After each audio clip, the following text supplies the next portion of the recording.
Olá, estudante, professor Valdivino Rodrigues, passando aqui para trazer uma informação, uma dica muito boa para estudar os profetas menores.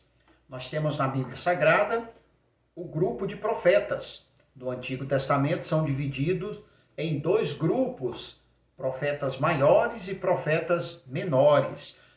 E para que possamos compreender melhor, especialmente os profetas menores, o conteúdo das suas mensagens, é importante que a gente conheça o pano de fundo histórico, a cosmovisão dessa época, que a gente tenha noção dessa história para compreender melhor as mensagens dos profetas menores. Fazer aqui rapidamente uma recapitulação aqui, uma rememorização desse período.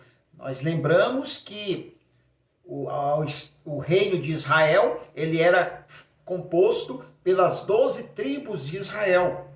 Depois, com a divisão do reino, quando teve a monarquia, foi instituído a monarquia, o primeiro rei sendo Saul, o segundo Davi, o terceiro Salomão. Com o filho de Salomão, Roboão, o reino se dividiu em dois, sendo 10 tribos, ficando com o reino do norte, chamado Israel, e Jeroboão foi o seu primeiro rei, e o reino do sul, chamado Judá, com 2 tribos, e o seu primeiro rei foi Roboão, filho de Salomão. Então, assim, os profetas menores, eles vão surgir nesse contexto histórico do reino politicamente dividido.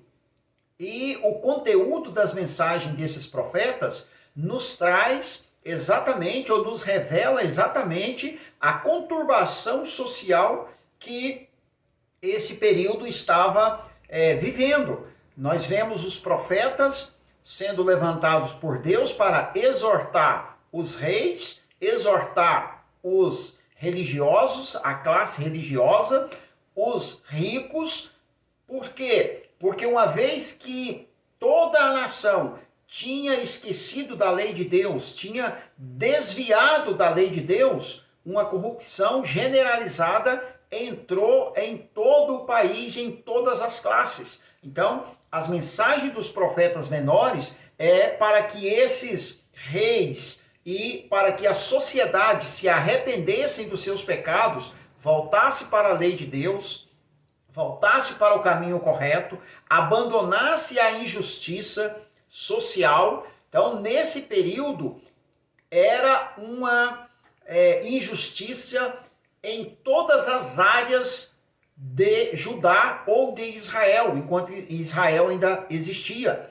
Esses profetas são levantados com mensagens duras para que todo o povo se convertesse, para que abandonasse a opressão, os ricos que viviam oprimindo os pobres, até mesmo as mulheres. O profeta Amós, o profeta Abacuque, vai tocar nesses quesitos, que até as mulheres tinham se corrompido e que gostavam de viver em luxos e não lembravam mais de Deus, e que até elas iriam sofrer com o castigo dos exílios e dos cativeiros que estavam chegando. Esse é o pano de fundo, essa é a cosmovisão desse período. Por isso as palavras dos profetas menores, elas sempre têm a mesma tônica, o mesmo tema, chamado ao arrependimento, apresentação dos juízos de Deus e no final mostrando que Deus tinha uma palavra de restauração para todos eles, principalmente para o povo de Israel. Esses são os temas constantes nos profetas menores. Para conhecer melhor os profetas menores, as suas mensagens, estude a cosmovisão, o pano de fundo histórico desse período que te trará muito melhor compreensão. Ok? Ficamos por aqui com essa dica. Até a próxima.